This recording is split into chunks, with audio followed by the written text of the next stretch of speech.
Из черного леса вниз головой катился повеса с севера на юг, там больше платят.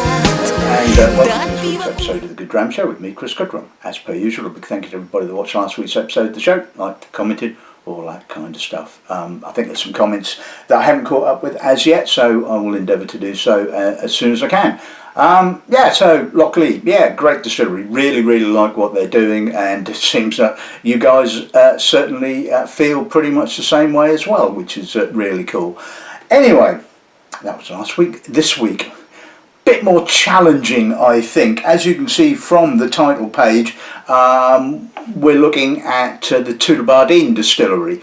The reason for this week's episode of the show was a few weeks ago I was digging around in some boxes for some things that I thought I had, and discovered these rather old samples from Tullibardine, and I thought, I haven't done an episode of the show on Tullibardine because, as you know, Tullibardine was a member of the infamous Axis of Evil distilleries, but sometime around about 2013 to 2015, I forget exactly when, the term to do a Tulli entered the general lexicon of sayings, shall we say. Well, no, it didn't actually. I made it up, as you well know. And the reason why the term came around was that I promoted them out of the Axis of Evil. But before we get to that point, obviously you probably want to know why I thought that they were should reside in said illustrious group. And the reason for that was that my first encounter with the distillery was around about 2008. The rep at the time paid me a visit, and they were pushing a range of bottlings. There were 15-year-old spirits that had been finished off in ex-wine casks, sherry casks, so on and so forth, port casks and what have you. And they were some of the worst whiskies I've ever tasted. They were god awful. I mean, say it as it is, Goodrum, as they say. They terrible, shagged, manky, old bung cloth. They really were dreadful whiskies, it has to be said.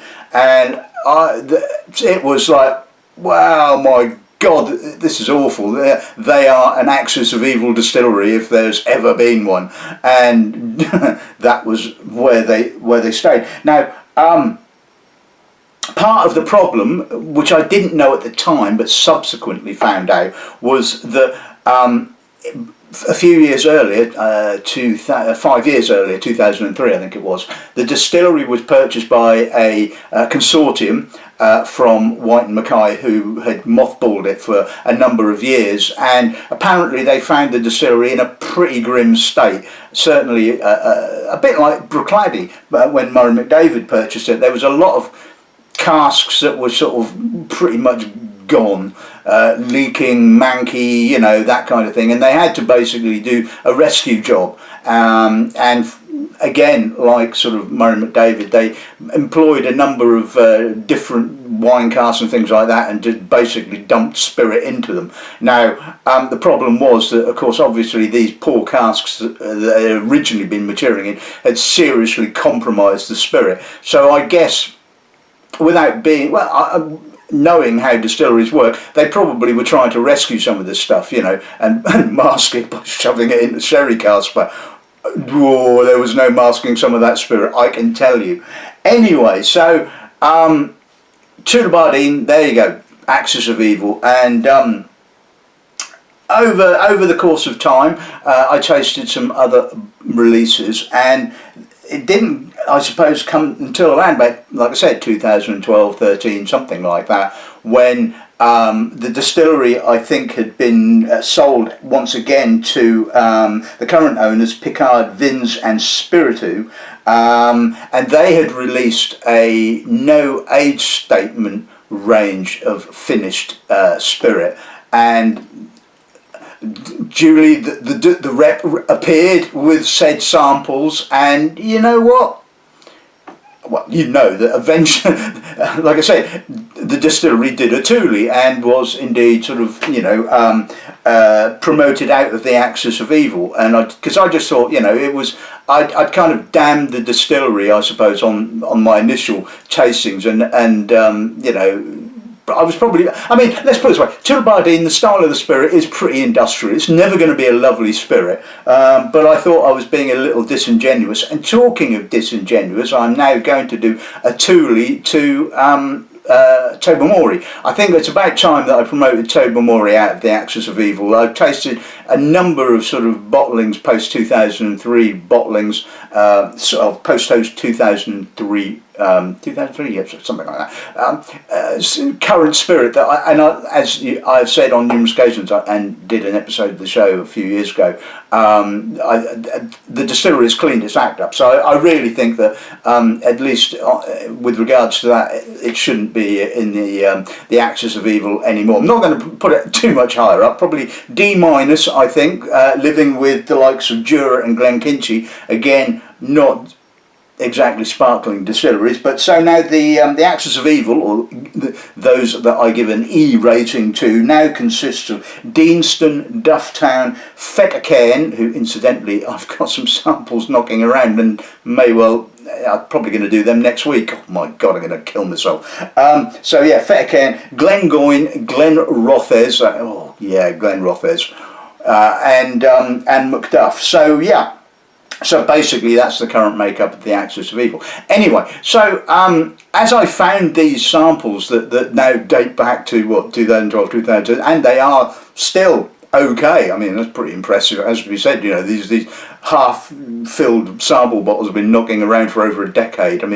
That shows you how the amount of samples that I've got knocking around, and so I thought it might be fun just to revisit them, because like I said, I've not tasted them for over a decade. Obviously none of these bottles are currently available, so don't go looking for them. Well, they might be, you might find them in auction sites, but I struggled to find some actual pictures, certainly of the AD Rattray bottling, which is why it is a sort of as you see from the picture, it's not an actual bottling of this whiskey. It's a kind of a blank one. But anyway, that's neither here nor there, I suppose. So anyway, that's enough about that. So yeah, like I said, the distillery itself is not exactly going to be win awards for sort of a pretty malt, but let's give it a fair crack at the whip, and let's have a look at today's lineup.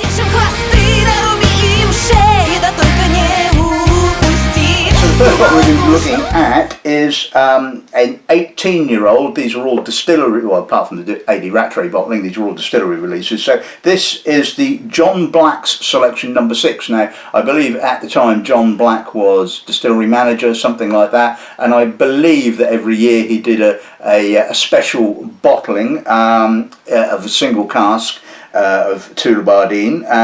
This is, like I said, this is the edition number 6. Bourbon cask 10002, distilled in 1993, bottled in December of 2011 at 55.1%. So we're kind of starting off with the bourbon, hopefully get all that lovely distillery character.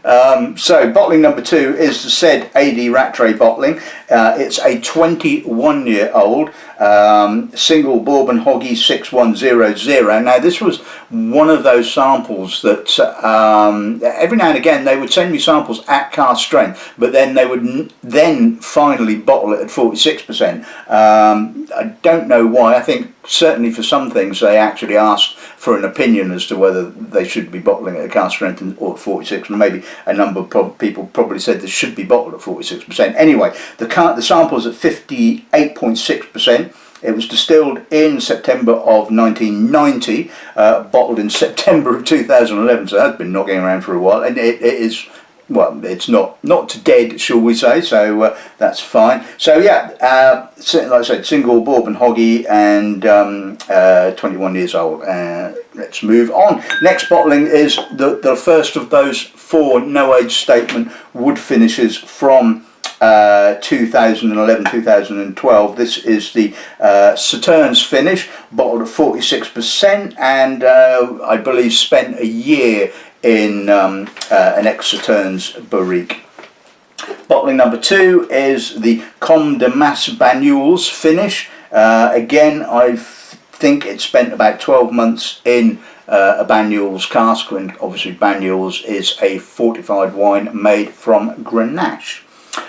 Number 3 was the no age statement sherry finish. Again, 12 months in a combination of ex-Oloroso and ex-Pedro Ximenez casks. And the final bottling of the afternoon, or well, actually it's not quite afternoon yet. Started tasting yet, so it's not quite brew for breakfast. This is the port finish, so again 12 months finishing in ex-port pipes. So yeah, I think this is going to be interesting. Like I said, it's been over a decade since I last tasted these, so kind of looking forward to revisiting them. Really, I am.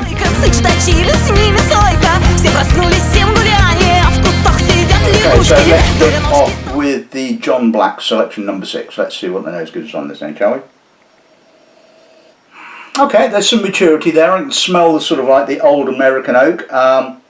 There's some honey. There's green fruit. Sawdust. There's a light hardness there. I mean, you're not going to get away from the distillery character, which, to be fair, I don't want these distilleries to sort of do that, because, I mean, you know, I don't find them, they don't, I want a distillery to tell me what the character of the spirit's about. Whether I like said character or not, of course, is another matter, but you can't argue that this doesn't display lots of distillery character. Yeah, quite herbal. Again, like I said, plenty of that sort of green fruit, and yeah, it's got some nice honeyed notes. It's, yeah, pleasant. And this is the thing, you know, some of these more industrial distilleries stick it in an American oak cask for a number of years and just let the American oak sort of, and that mature oxidation character just kind of, yeah, smooth over some of the roughness, should we say. Anyway, let's see what comes up.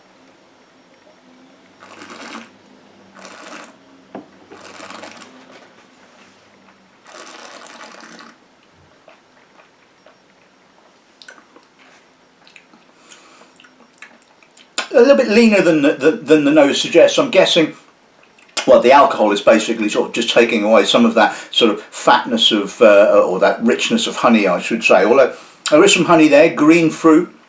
It's a bit hard, it's a bit industrial, very industrial on the finish. A little bit of white fruit, old marzipan. It is what it is. It is Tullibardine. It's old Tullibardine, and you know, it's like I say, it's never going to win a beauty contest, but it's got some nice age to it. It's a bit, like I said, there's a bit of a on the finish, it has to be said. Anyway, let's put a little drop of water with it and see what that does to it.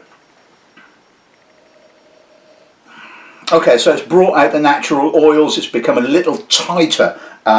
In actual fact, I'm getting less of that American oak and a lot more distillery character. There's a leanness there now, a lean greenness. It's not quite a mean, lean green machine, but there was that sort of leanness now that on the nose. And that's not a minerality either. It is a leanness. A little bit of milkiness, I suppose. That's what the buzz like.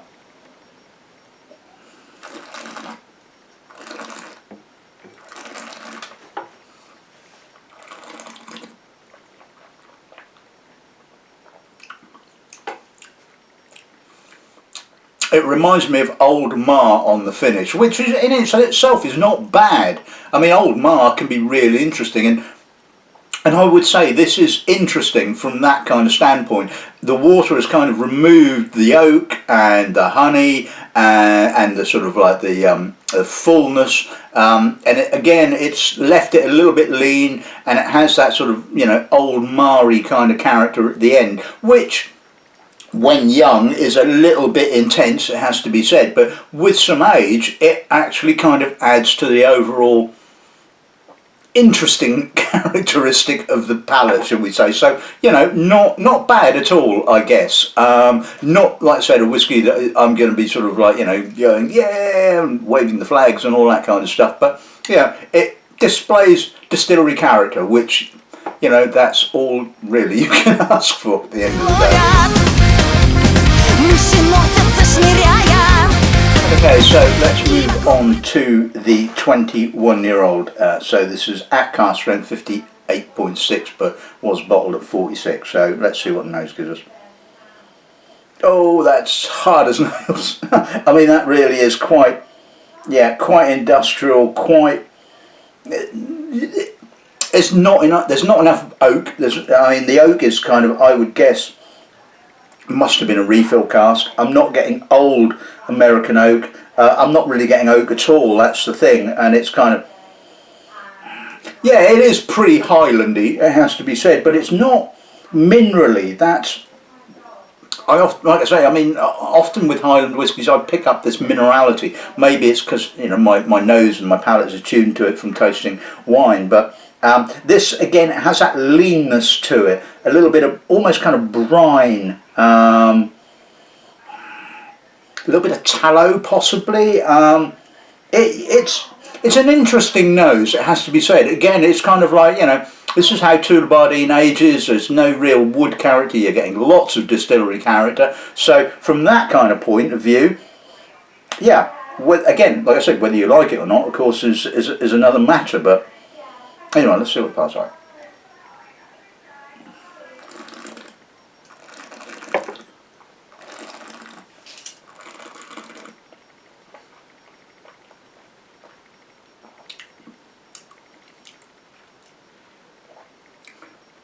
That's an interesting palate again. It's got that sort of decaying rose petals kind of mulch thing going on the finish. It's not nasty. I mean, I wouldn't go that far, but it's kind of a bit, yeah, you know, it's a challenging one, this has to be said. Again, there's not really any sweetness of oak, there's no honey, there's no sawdust or anything like that. It is basically old spirit.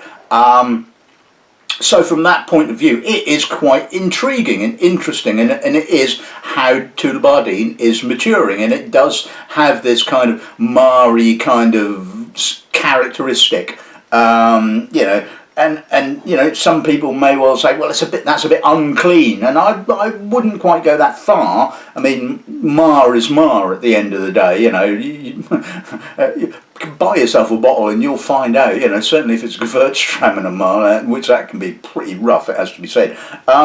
It's like I said, I can see why this probably wasn't bottled at its natural cask strength. Let's see whether putting any water with it is gonna. Now, yeah, it actually has brought out some sulphur. Yeah, look, there's a slight floral note there as well, and it's not wood sulphur either. It's kind of spirit sulphur. A little bit of white licorice. Still quite hard. There's a little bit of creaminess from the oak. I'm now getting a little bit of oak. So, although that was wasn't scientifically done to bring the ABV down to 46%, but this would have been pretty much close to what it would have been like out of the bottle. And debatable as to whether, you know, it was better with or without water. Let's see what the pile's like.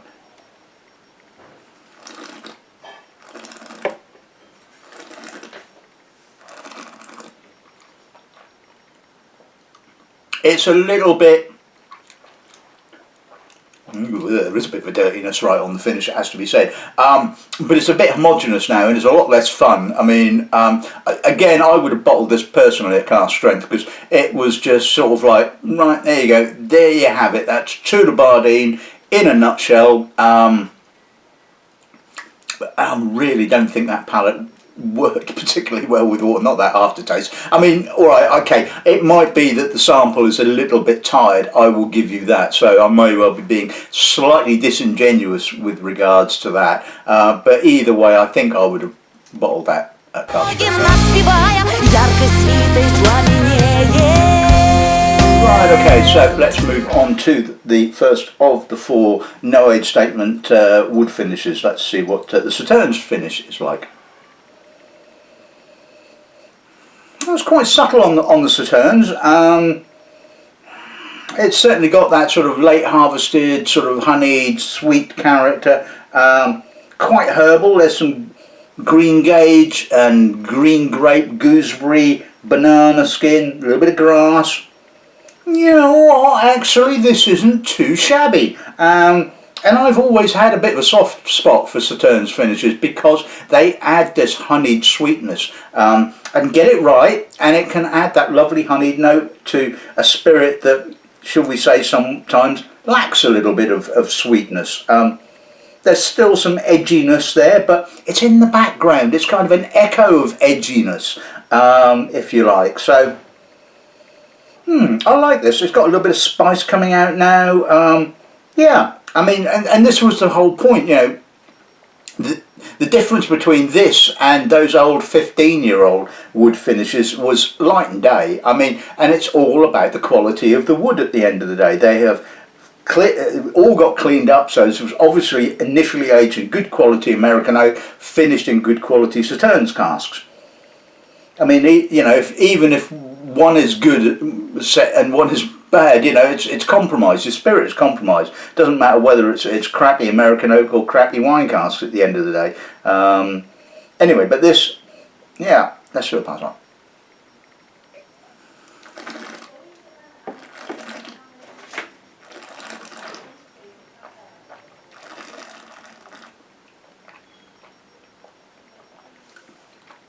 Right, the nose starts off with that lovely Sauternes sweetness, the honey, a little bit of sweet apple, a little bit of gooseberry, some green fruit. It's because the Sauternes cask kind of continues throughout the palate. It never lets the distillery character sort of run away with itself. It's kind of enclosing it in this honeyed shell. Yes, there's a little industrial note there, but in actual fact, that's actually a lovely whiskey. And, you know, like I said, whenever I taste a whiskey, certainly doesn't matter what it's been had done to it, and doesn't matter whether it's a distillery I love, hate, or am indifferent about, I always give them a real shot. You know, no preconceptions, and sometimes I'm pleasantly surprised. And certainly with this, given what I thought of it originally, this really is quite a lovely whiskey. Lovely, Tulli, in the same breath. Wow. Right,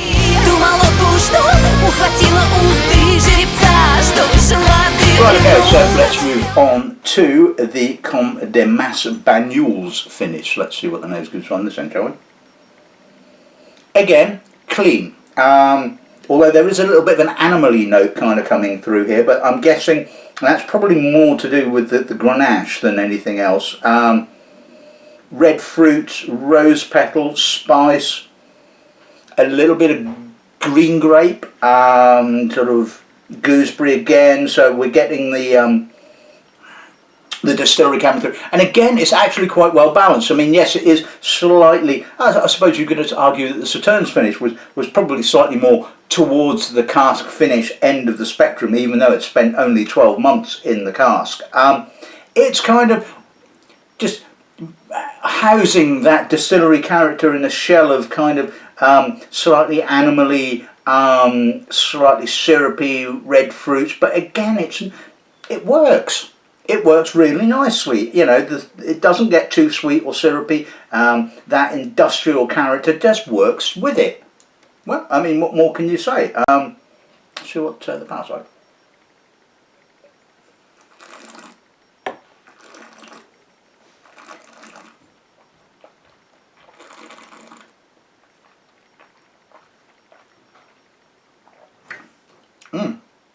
Really chocolatey. Not a great deal of distillery character. You can sense it's there right on the finish. That hardness of spirit and barley just comes through right at the finish. So it is kind of pure red fruits to start off with. Pithy strawberry and raspberry, and a little bit of spice, a little nuance of animals on the mid palate. Again, like I said, really chocolatey, a little bit of tannin, and the distillery character just poking through at the end. really good. Very, very good. I like that. And again, I like it because there's not too much distillery character here. Sometimes, you know, I would taste a whiskey and go, well, it's too heavy on the cask. But in this instance, it is heavy on the cask, but I think it kind of works quite nicely because I do get a little bit of distillery character, but not too much, which is absolutely fine by me.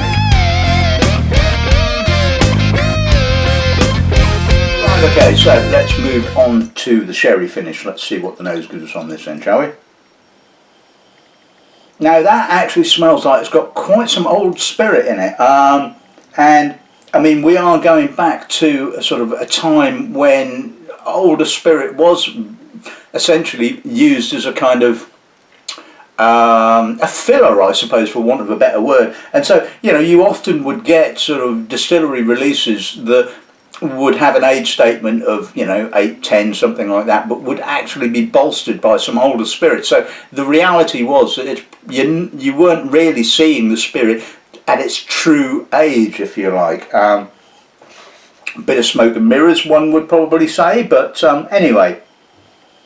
Yeah, so this has got that kind of old spirit character again. Again, I'm getting that old Mari kind of rose petal, slightly cognac-y, dried fruit. There's a little bit of perfumed rose petal. It's a bit, oh yeah, I would have, if I was tasting this blind, I would have struggled to say sherry cask, to be honest with you. It's got that sweet oxidised old Mar. Yeah, interesting again. Not sure I'm really warming to it, but, you know, again, it's an interesting nose. Let's see what the pads are.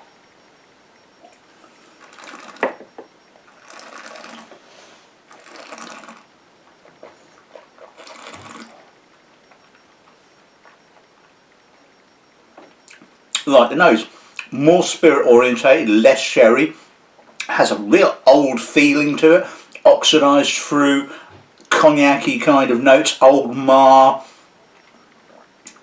I kind of quite like that in a weird way, if you like. It's not the cleanest of spirits, but again, it's kind of, I mean, I don't know whether, I didn't look up to see whether the distillery was still producing these no age statement wood finishes. One would imagine they probably are, and certainly I imagine the current sherry finish, it's not going to have old spirit in it whatsoever. That's the whole point. There's going to be, nowadays we get distillery releases that are 8-year-old or 10-year-old or what have you. That there's no bulking it out with anything old, because anything old spirit wise is going to a premium price tag, you know, and they're not going to put it into an 8-year-old to sort of like, you know, give it some kind of depth. So yeah, I mean, I imagine if you tasted the current sherry finish, then it's not going to be anything at all like this. It's probably going to be kind of like very much, you know, sherry heavy and all that kind of stuff. But that particular bottling from way back when, interesting. Yeah.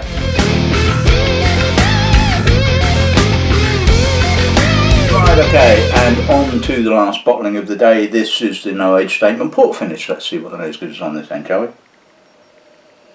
Again, quite subtle on the port, and maybe this is something that we seem to have lost as time has gone on. Subtlety of finishing. I mean, I was tasting a number of samples yesterday.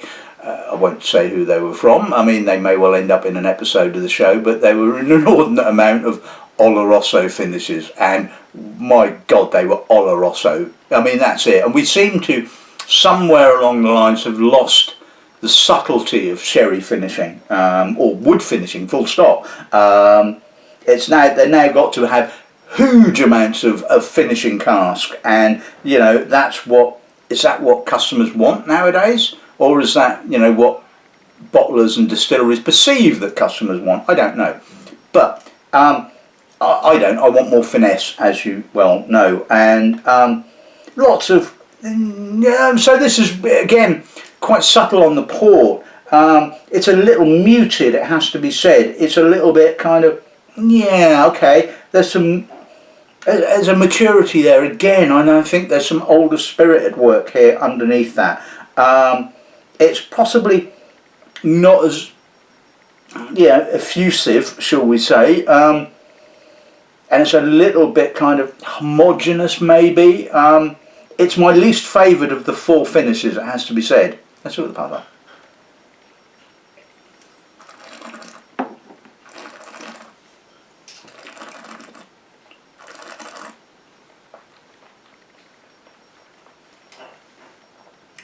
A little bit more of the portiness. Oh, excuse me. Yeah, that's kind of got me by the short and curlies. Yes, it's rather homogenous. It's a porty, subtle porty fruits, but again the spirit's not really coming through. It's again a little bit, there's some nice spiciness there, I suppose, right on the finish. A bit of bittering. Again, it has an inkling of age there. So this is not just young spirit sort of like shoved into a port cask for a year. Certainly some thought went into this, and there's certainly some older spirit lurking there underneath all of that. And quality wise, absolutely no problem at all. And this is why I basically thought I'd been completely disingenuous towards the distillery, and it really needed to be sort of elevated out of the axis of evil, because although the spirit is a little on the industrial side, as I've mentioned, it is no longer as nasty and dirty as those original wine finishes were. So although, like I say, not my favourite of the 4, still, yeah, okay. Right, okay, so let's sum today's episode of the show. I'm going to say thank you to the distillery for the samples for today's episode of the show, but they probably won't remember it. The rep probably has moved on or long since gone, and they're probably never going to sort of like this episode of the show anyway, because I've been a bit rude about them, I suppose. But no, on the whole, like I said, I think there was a reason why Tullibardine went into the axis of evil, and there's a reason why I promoted out of it, because at the end of the day, things change. And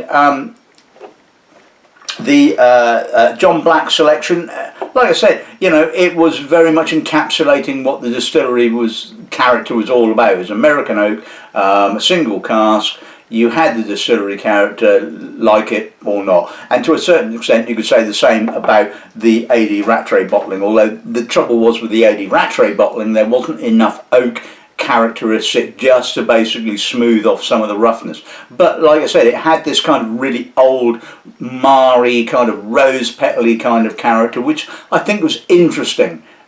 Nowadays you'd be paying an arm and a leg for that, it has to be said, and whether you would want to pay 3 figures, shall we say, for an interesting whiskey is of course slightly debatable. Back in 2011, 2012, it was expensive, yes, I will give you that, relatively speaking, but not quite, maybe half an arm, maybe, or a wrist, or a hand possibly, maybe, you could keep your leg for that one. And then moving on to the 4 wood finishes. I like the Sauternes finish. Like I said, I have a soft spot for Sauternes finish. I love the honeyed sweetness it adds to the spirit, and I think that really worked nicely with the character of the spirit. And to a certain extent you could say the same thing about the Banyuls finish. It kind of nicely kind of coated the distillery character in this kind of red fruits and spice and stuff like that, and a little bit of animals, and I love Grenache, as you well know. I have a soft spot for obviously Sauternes and Banyuls and Riesalt and that kind of thing. So yeah, that kind of ticked a lot of boxes. Sherry finish I wasn't too overly enamoured with, but again it wasn't an overriding Oloroso sherry monster. It was subtle. A year, probably refilled casks, and it had some maturity there, which you're never going to get these days, and it had that kind of old cognac-y character. And I don't know what these bottlings retailed for back then, but I would imagine they weren't very expensive.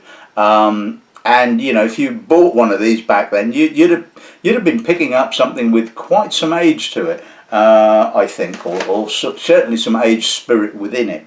And to a certain extent, you could say the same about the portwood. I'm less enamoured by that because it was all a bit rather homogenous and lacking sort of, complexity. But you could tell, again, there was some older spirit lurking underneath all of that. And I suppose the interesting thing about these is that these are now part of a bygone era of Scottish whisky. And, people, when I first came into the industry 25 years ago, would talk about bygone whiskies as stuff that had been bottled in the 1800s and shit like that. Nowadays, that bygone whiskies are stuff that had been bottled in the 2000s. We have everything evolves at the end of the day, and sometimes it evolves for the better and sometimes for the worse. But things evolve as they do, and so interesting. Like I said, Tullibardine, never going to be a pretty whiskey, never going to be sort of like, a whiskey that you're going to go, oh my God, that's incredible. It's a bit like Deanston, there are some poor souls that probably do go, oh my God, that's incredible, but ain't going to be me. So anyway, that's this week's episode of the show in the bag. I think I'm probably going to have to do Fettercare next week, aren't I? I'm really going to have to torture the hell out of myself for that one, it has to be said. So, until next week, all that's left to say is I hope you've enjoyed this week's episode of the show. It's just for fun, and nobody was hurt during the filming. Good afternoon and good dramming.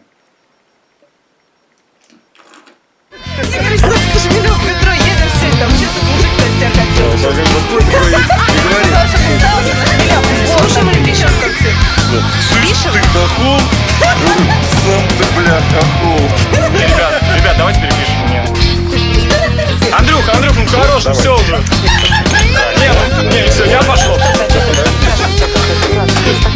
Серег, все, выключай, невозможно уже здесь. Есть еще какой-то столовый кормят нормально. Да. Я помню, там это пицца с гречневой кашей давали, это же вообще закуска.